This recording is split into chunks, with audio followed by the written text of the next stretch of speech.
हंगामा जारी है और अब जन सुराज के संयोजक प्रशांत किशोर ने भी नीतीश कुमार पर निशाना साधा है। प्रशांत किशोर ने कहा है कि नीतीश कुमार डेलूजनल हो चुके हैं। नतीजा ये है कि वो बोलना कुछ और चाहते हैं और बोल कुछ और जाते हैं। प्रशांत किशोर ने कहा है कि देश के इतिहास में किसी सिटिंग सीएम ने इस तरह की भद्दी भाषा का इस्तेमाल नहीं किया होगा। नीतीश कुमार के इस बयान से उनकी मनोदशा साफ दिखती है। प्रशांत किशोर ने यह भी कहा कि नीतीश कुमार अब राजनीति के अंतिम दौर में हैं और 4 से 6 महीने जितना खींच सकते हैं खींच लें। कल की बात मत कीजिए। कई महीनों से नीतीश कुमार बोलना कुछ शुरू करते हैं, बोल कुछ और जाते हैं। अब कल उन्होंने जो फर्टिलिटी पे जो बात कही है, स्वतंत्र भारत के इतिहास में कोई सिटिंग मुख्यमंत्री इस तरह का भाषा और इस तरह के उदाहरण का प्रयोग विधानसभा के पटल पर करे, ये आज तक कोई इसका उदाहरण नहीं है। ये दिखाता है कि इस आदमी की क्या मनोस्थिति है, क्या दशा है। या तो उनको समझ नहीं है या डिल्यूजनल हो गए हैं। मैं अंग्रेजी में रोज कहता हूं डिल्यूजनल हो गए हैं। उनको समझ में नहीं आ रहा कि हम बोल क्या रहे हैं और पूरी जनता हंस रही है। अब उनके राजनीति का अंतिम दौर चल रहा है। 2, 4, 5, 6 महीना जितना दिन खींच कर चल ले, इसके आगे अब चलने वाले नहीं है। वहीं नालंदा के बिहार शरीफ में चिराग पासवान की पार्टी एलजेपीआर का संगठन विस्तार कार्यक्रम आयोजित किया गया और इस मौके पर जनसभा में पार्टी समर्थकों की भारी भीड़ उमड़ी थी, जिसमें कार्यकर्ताओं ने दर्जनों कुर्सियां भी तोड़ी हैं। वहीं इस मौके पर चिराग पासवान ने उत्साहित कार्यकर्ताओं को संबोधित किया है और नीतीश कुमार के विवादित बयान को लेकर जमकर निशाना साधा और तुरंत ही नीतीश कुमार से सीएम की कुर्सी से इस्तीफे की मांग की। विधानसभा में जो फील दिया, क्या ये मुख्यमंत्री को शोभा देता है? मैं परिवार से पूछना चाहता हूँ, क्या ये बयान मुख्यमंत्री को शोभा देता है क्या?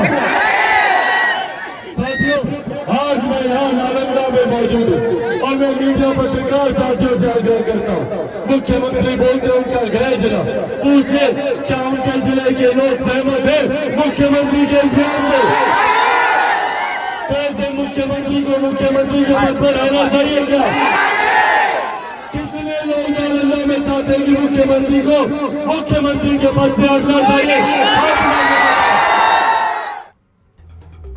नीतीश कुमार के बयान पर राष्ट्रीय महिला आयोग की अध्यक्ष रेखा शर्मा ने कहा कि उन्होंने विधानसभा में जिस तरह का बयान दिया है वो सी ग्रेड फिल्म का डायलॉग लग रहा था।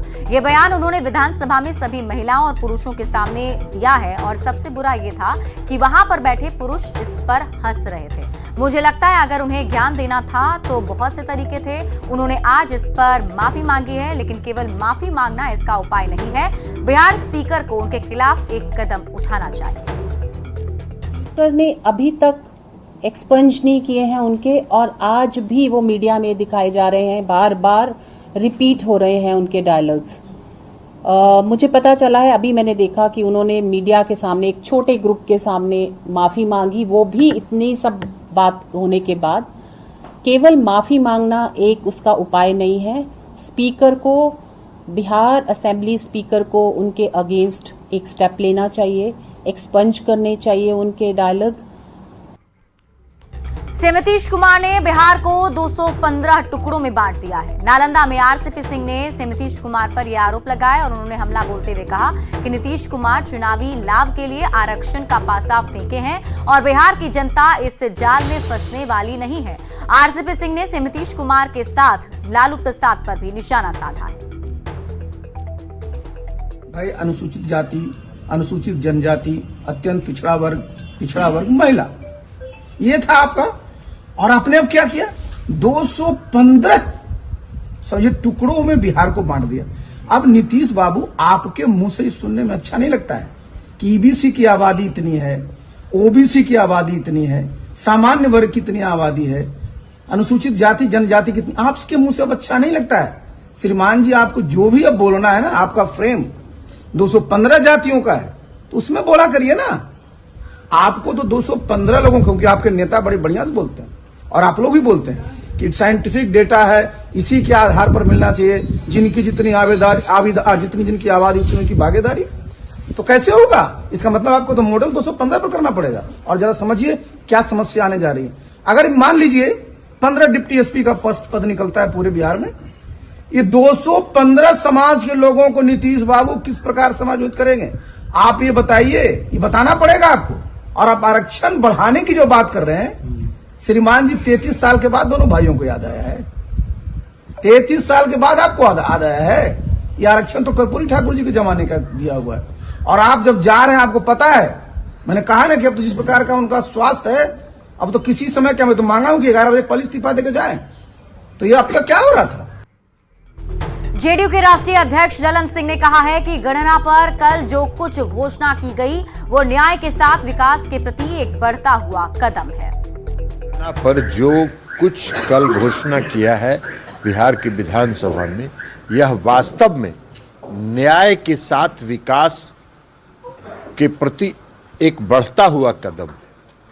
एक तरफ महागठबंधन की सरकार जो बिहार में है, वो न्याय के साथ विकास का नारा दी है और न्याय के साथ विकास को सरजमीन पर उतार के दिखाया है।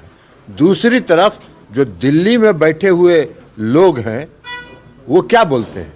सबका साथ सबका विकास।